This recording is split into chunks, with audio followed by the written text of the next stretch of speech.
नमस्कार दोस्तों, study RJ 25 के यूट्यूब चैनल पर आपका हार्दिक स्वागत है। अपन लोकसभा और राज्यसभा की बात नेक्स्ट वीडियो में कर चुके हैं, जो प्लेलिस्ट में आपको मिल जाएगी। आज बात करेंगे अपन राष्ट्रपति की। ठीक है, आज राष्ट्रपति की बात कर रहे हैं। राष्ट्रपति फर्स्ट चीज़ है कि कौन सा अनुच्छेद में आता है, तो अनुच्छेद 52 से लेकर और अनुच्छेद 151 तक राष्ट्रपति का अनुसरण है। ठीक है दोस्तों, मेन बात करें अपन तो भाग 5 में है और 52 से लेकर और 61 तक इसका अनुसरण है। नेक्स्ट पहले राष्ट्रपति की नॉर्मल बातें करेंगे, फिर अनुच्छेद देखेंगे। ठीक है दोस्तों, देखते हैं राष्ट्रपति के बारे में। मोस्ट फैक्ट है वो है कि राष्ट्रपति भारत का प्रथम नागरिक कहलाता है। कभी कभी ये 1 नंबर का क्वेश्चन आता है वन लाइनर कि भारत का प्रथम नागरिक कौन कहलाता है, तो उसका ऑप्शन आप लिखोगे कि राष्ट्रपति। ठीक है, नेक्स्ट क्वेश्चन आता है कि देश का संवैधानिक प्रमुख कौन होता है, तो उसका करेक्ट आंसर उसका भी क्या दोगे आप, राष्ट्रपति। क्या दोगे दोस्तों, राष्ट्रपति। ठीक है, राष्ट्रपति केवल नाम मात्र का कार्यपालिका का प्रमुख होता है। राष्ट्रपति केवल नाम मात्र का कार्यपालिका का प्रमुख होता है और वास्तविक तौर पर तो कौन होता है, प्रधानमंत्री होता है। वास्तविक तौर पर भारत का प्रधानमंत्री कार्यपालिका का वो होता है, प्रमुख होता है। अब बात करेंगे अपन अनुच्छेदों की। अनुच्छेदों की बात करते जाएंगे, अनुच्छेद पढ़ते जाएंगे।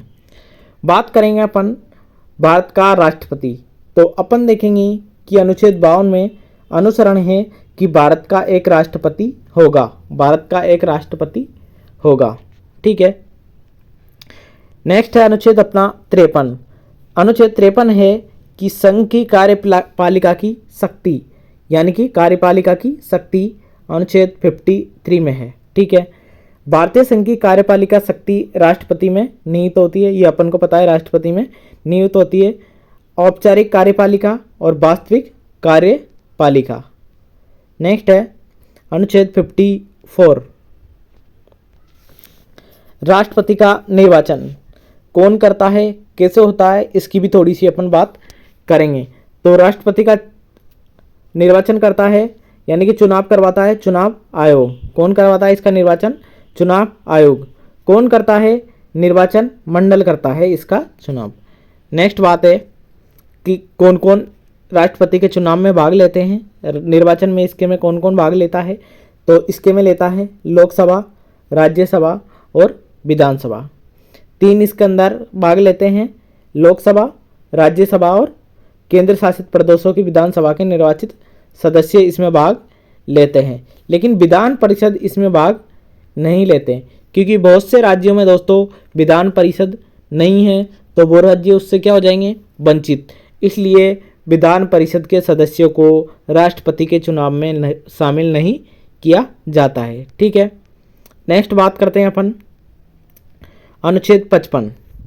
अनुच्छेद 55 में है राष्ट्रपति के निर्वाचन की रीति। इसकी रीति क्या है, एकल संक्रमणीय मत पद्धति। इसकी पद्धति क्या है दोस्तों, एकल संक्रमणीय मत पद्धति है। देखिए कैसे इसकी पद्धति है दोस्तों। अपन अगर डायरेक्टली, जैसे अभी आपने चुनाव आ रहे हैं विधायक के, विधायकों का अभी चुनाव आ रहे हैं, तो उस चुनाव में अपन डायरेक्ट ईवीएम में बटन दबाते हैं और जिसको वोट देना होता है उसको वोट चला जाता है। लेकिन राष्ट्रपति का चुनाव ऐसे नहीं होता है।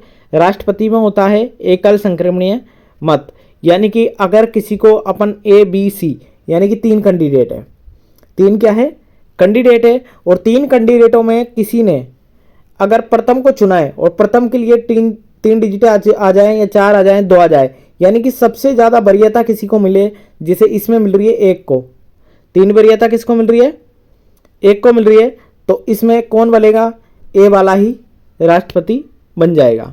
इसमें देखो दोनों आ रही है, तो दोनों इसमें क्या है, राष्ट्रपति नहीं बनेंगे। इसमें लेने पड़ेगा किसको, बी को। बी में देखेंगे अपन वरीयता ज़्यादा किसको मिल रही है, 1 को, क्योंकि इसमें सी और डी वाले आ गए ना, तो फिर बी वाले को इसमें राष्ट्रपति बना दिया जाएगा। इसकी ये होती है एकल संक्रमणीय मत पद्धति। ठीक है दोस्तों, अगर डिटेल में जाना चाहते हो तो डिटेल में आप पूर्ण डिटेल आपको प्लेलिस्ट में मिल जाएगी। इसमें शॉर्ट है तो शॉर्ट में आपको मैं बताना की कोशिश कर रहा हूँ। नेक्स्ट है अनुच्छेद 56। अनुच्छेद 56 में है राष्ट्रपति का कार्यकाल। राष्ट्रपति का कार्यकाल, राष्ट्रपति अपने पद ग्रहण की तिथि से 5 वर्ष तक की अवधि तक पद धारण करेगा। यानी कि राष्ट्रपति 5 साल की अवधि तक अपने पद पर रह सकता है। नेक्स्ट है कि पुनर्निर्वाचन के लिए पात्रता। अनुच्छेद 57 में है पुनर्निर्वाचन के लिए पात्रता। एक बार राष्ट्रपति बनने के बाद भी दोबारा राष्ट्रपति का चुनाव लड़ा जा सकता है। एकमात्र राष्ट्रपति जो 2 बार राष्ट्रपति बन चुके हैं वो है डॉक्टर राजेंद्र प्रसाद। डॉक्टर राजेंद्र प्रसाद एकमात्र राष्ट्रपति है जो भारत के 2 बार राष्ट्रपति बने। ठीक है दोस्तों। नेक्स्ट है कि राष्ट्रपति की योग्यता। योग्यता का वर्णन है दोस्तों अनुच्छेद 58 में। अनुच्छेद 58 में है दोस्तों योग्यता का वर्णन। ठीक है, चले मेरे दोस्त राष्ट्रपति पद की योग्यता, ठीक है, देखते हैं। बात है कि राष्ट्रपति पद भारत का नागरिक होना जरूरी है। भारत का नागरिक होना जरूरी है। भारत का नागरिक होना जरूरी है। आयु 35 वर्ष होना चाहिए। आयु 35 वर्ष होना चाहिए। लोकसभा का सदस्य बनने के लिए योग्य हो, यानी कि वो लोकसभा का सदस्य बनने के लिए योग्य हो और लाभ के पद पर नहीं हो। अपन देखेंगे सर ये योग्यता तो हम भी रख सकते हैं, फिर हम भी डायरेक्ट राष्ट्रपति का चुनाव क्यों ना लड़ लें। लेकिन इसके लिए क्या होता है दोस्तों, इसके लिए एक शर्तें होती है, कंडीशन होती है जो निर्वाचन मंडल अपन को तय करता है कि 50% यानी कि जो विधायक होते हैं वो 50% अपने मत में ये कहना चाहिए कि हाँ ये राष्ट्रपति बनने के योग्य है। और 50 विधायक कैसे होने चाहिए, अनुबंधक होने चाहिए, तभी जाके अपन राष्ट्रपति का चुनाव लड़ सकते हैं। ऐसा नहीं कि डायरेक्टली ये चारों योग्यता देखी और अपन भी राष्ट्रपति बनने के लिए तैयार, चुनाव लड़ने के लिए आप पहुंच जाओ, चलो सर चुनाव लड़ेंगे, ऐसा नहीं है मेरे दोस्त। ठीक है, आओ दोस्त देखिए दोस्त, राष्ट्रपति का कार्यकाल हो चुका है, योग्यता हो चुका है। बात आती है राष्ट्रपति पद के लिए शर्तें। इसके लिए शर्तें दोस्तों कि राष्ट्रपति पद के लिए फर्स्ट कंडीशन है कि जमानत राशि जमा करानी पड़ती है। वो अमाउंट है 15,000 रुपये। 15,000 रुपये जमानत राशि जमा करानी पड़ती है। नेक्स्ट है जो राष्ट्रपति बनने जा रहा है वो पागल ना हो, और सेकंड है वो दिवालिया भी ना हो, वो दिवालिया ना हो और पागल ना हो। ये राष्ट्रपति की शर्तें हैं।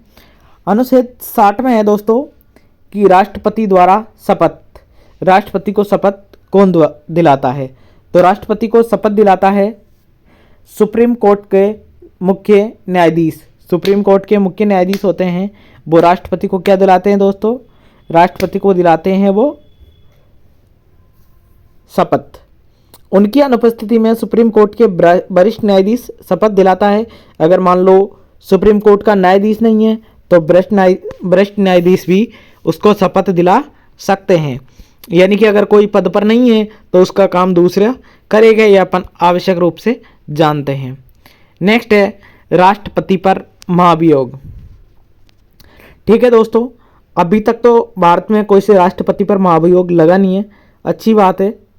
लेकिन कंडीशन क्या होती है मैं आपको बता देता हूँ। जब राष्ट्रपति किसी विदेशी राष्ट्र के प्रभाव में आ जाए, ठीक है, संविधान का अतिक्रमण करने पर, 2 कंडीशन में राष्ट्रपति पर महाभियोग लग सकता है।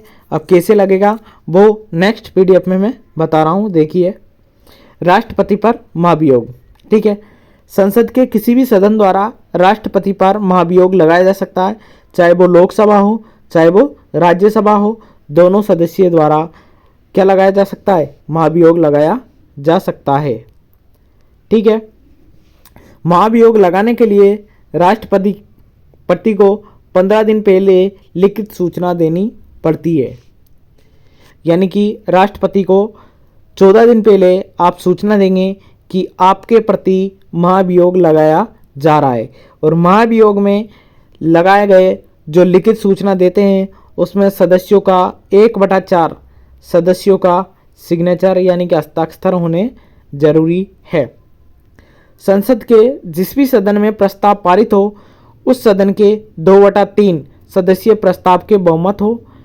उसके बाद दूसरे सदन में भी यह प्रस्ताव 2/3 बहुमत से पास हो, तब जाकर राष्ट्रपति पद को उसके पद से हटाया जा सकता है। ठीक है दोस्तों, लेकिन उम्मीद करते हैं आज तक अपने देश पर ऐसा कोई बाधा ना आई है और ना आनी चाहिए। ठीक है दोस्तों, नेक्स्ट बात करते हैं अपन राष्ट्रपति के अधिकार और शक्तियां। देखिए,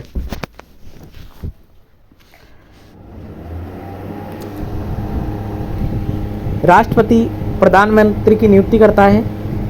प्रधानमंत्री की नियुक्ति कौन कराता है दोस्तों? राष्ट्रपति प्रधानमंत्री की नियुक्ति करवाता है।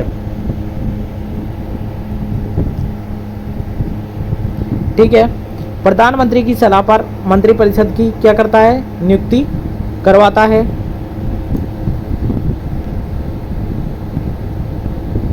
ठीक है, सर्वोच्च न्यायालय एवं उच्च न्यायालय के मुख्य न्यायाधीशों की नियुक्ति, यानी कि सर्वोच्च न्यायालय और उच्च न्यायालय के मुख्य न्यायाधीशों की नियुक्ति भी कौन करता है? राष्ट्रपति करता है। भारत के नियंत्रक एवं महाभिलेखा परीक्षक की नियुक्ति भी यही करता है और राज्यपाल की नियुक्ति भी राष्ट्रपति ही करता है।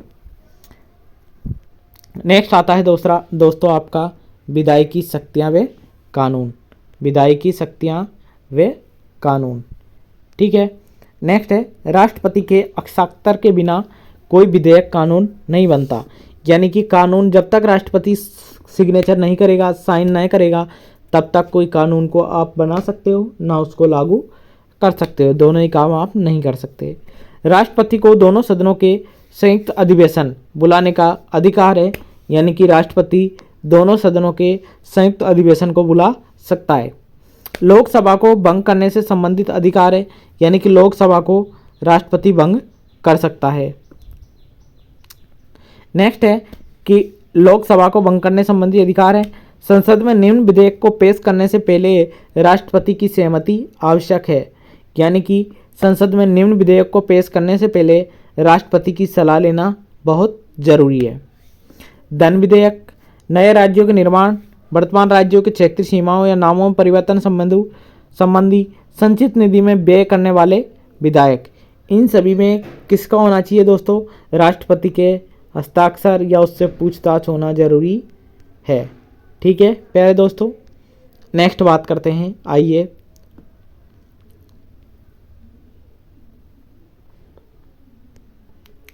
राष्ट्रपति के अधिकार और शक्तियां। संसद के सदस्यों को मनोनीत करने का अधिकार। राष्ट्रपति राज्यसभा में 12 सदस्यों को मनोनीत करते हैं। पहले लोकसभा में 2 एंग्लो इंडियन भारतीय समुदायों के व्यक्तियों को मनोनीत करते थे। संविधान संशोधन 104 के अंतर्गत एंग्लो इंडियन का आरक्षण अब खत्म कर दिया गया है। ठीक है, राजनीतिक शक्तियां। दूसरे देशों के साथ कोई भी समझौता या संधि राष्ट्रपति के नाम से नहीं की जाती है। नेक्स्ट है कि राष्ट्रपति विदेशों के लिए भारतीय राजदूतों की नियुक्ति करते हैं और भारत में विदेशों के राजदूतों की नियुक्ति अनुमोदन करते हैं।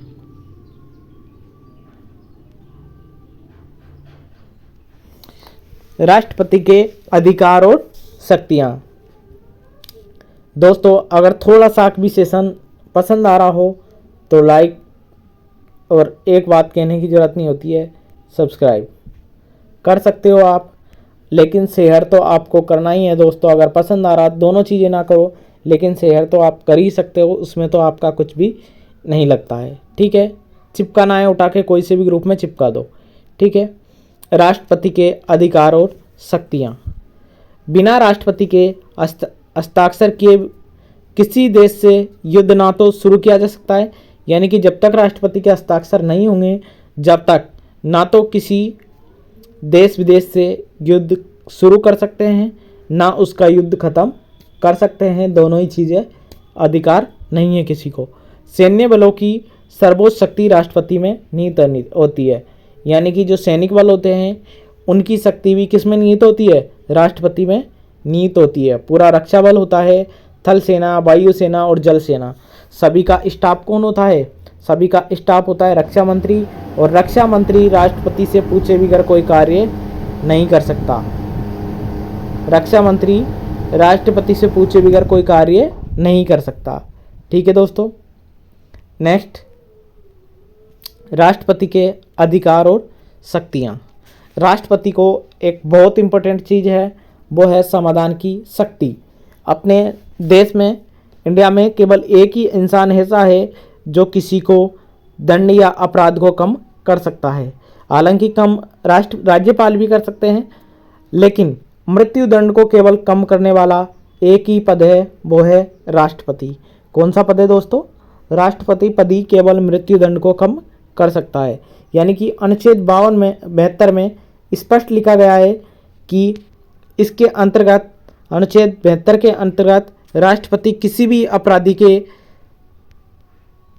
दंड क्षमा कर सकता है। यानी कि कोई अपराधी ने अपराध किया है तो उसके दंड को वो क्या कर सकता है? क्षमा कर सकता है। यानी कि किसी को फांसी की सज़ा बुल गई है तो वो फांसी की सज़ा रोक के और उसे कुछ साल की जेल बुलवा सकता है, या किसी को आजीवन कारावास बुलाए तो वो उसको कम करवा के 20 साल या 25 साल का करवा के उसको कम करा सकता है। ठीक है दोस्तों, ये राष्ट्रपति को अधिकार है।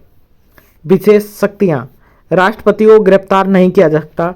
राष्ट्रपति को जब तक गिरफ्तार नहीं किया जा सकता दोस्तों, जब तक कि वो पद पर बना हुआ है। राष्ट्रपति पर फौजदारी मुकदमा नहीं चला सकता। राष्ट्रपति पर कभी भी फौजदारी मुकदमा नहीं चलाया सकता जब तक कि वो पद पर बना हुआ है। सपोज करो अगर राष्ट्रपति को गिरफ्तार भी कर लिया गया तो उसके पास तो एडवांस में शक्ति है समाधान वाली, वो 72 का यूज करेगा और कोई सी भी चीज़ को क्या कर लेगा? अपना आप में क्षमा कर लेगा। ऐसे ही कोई मुकदमा चलाओगे आप, उस मुकदमे को भी क्या कर लेगा? आर्टिकल 72 के तहत क्षमा कर लेगा, कर सकता है। ठीक है। आपातकालीन शक्तियाँ क्या है दोस्तों? आपातकालीन शक्तियाँ। ओके दोस्त, आओ।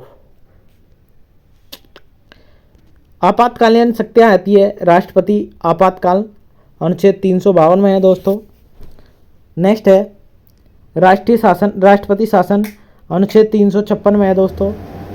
वित्तीय आपातकाल, अनुच्छेद 360 में है दोस्तों। ठीक है। नेक्स्ट,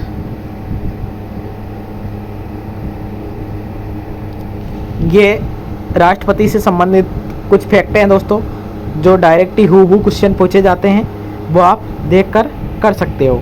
कुछ भी नहीं है, सिंपल सा है, पहले से पढ़े हुए हैं कई बार, देख लीजिए फिर भी। कि भारत के प्रथम राष्ट्रपति, तो भारत के प्रथम राष्ट्रपति आप सभी लोग जानते हो, डॉक्टर राजेंद्र प्रसाद है। एकमात्र व्यक्ति जो 2 बार राष्ट्रपति बन चुके हैं वो भी कौन है? डॉक्टर राजेंद्र प्रसाद जी है। नेक्स्ट, कि भारत की पहली महिला राष्ट्रपति कौन है? तो भारत की पहली महिला राष्ट्रपति कौन है दोस्तों? वो है प्रतिभा पाटिल, श्रीमती प्रतिभा पाटिल है। नेक्स्ट है, निर्विरोध जीतने वाले राष्ट्रपति कौन है? एकमात्र ऐसे राष्ट्रपति है दोस्तों नीलम संजीव रेड्डी जी, जो कैसे जीते हैं दोस्तों? निर्विरोध जीते हैं। इनके विरोध में कभी कोई खड़ाई नहीं हुआ दोस्तों, डायरेक्ट निर्विरोध ये जीत चुके हैं। पहले मुस्लिम राष्ट्रपति थे दोस्तों डॉक्टर जाकिर हुसैन। डॉक्टर जाकिर हुसैन पहले मुस्लिम राष्ट्रपति थे। राष्ट्रपति जिनकी मृत्यु काल के दौरान मृत्यु हुई, जिनकी पद के कार्यकाल के दौरान मृत्यु हुई थी, वो है दोस्तों डॉक्टर जाकिर हुसैन और फखरुद्दीन अली अहमद। 2 ऐसे राष्ट्रपति हैं, जाकिर हुसैन और फखरुद्दीन अली अहमद, जिनका पद पर रहते हुए क्या हुआ है दोस्तों? पद पर रहते हुए निधन हुआ है। ठीक है दोस्तों, बात इतनी सीख है। अगर सेशन आपको लाइक करना है तो कर दीजिए, और अगर आपको पसंद आ रहा है तो शेयर तो दोस्तों कर ही दीजिए। कम से कम इतना साक तो कर सकते हो आप। कोई से भी ग्रुप में आपकी वजह से किसी एक इंसान का भी भला हो जाए तो वो बहुत अच्छी बात है दोस्तों। शॉर्ट नोट से किसी का भला कर दीजिए अगर आपसे बनता है तो। ज़्यादा तो अपन कर नहीं सकते, और अगर जमता है तो पूरी चीज़ तो आप कर ही सकते हो। लाइक, सब्सक्राइब और शेयर। ठीक है दोस्तों, okay, thank you for watching.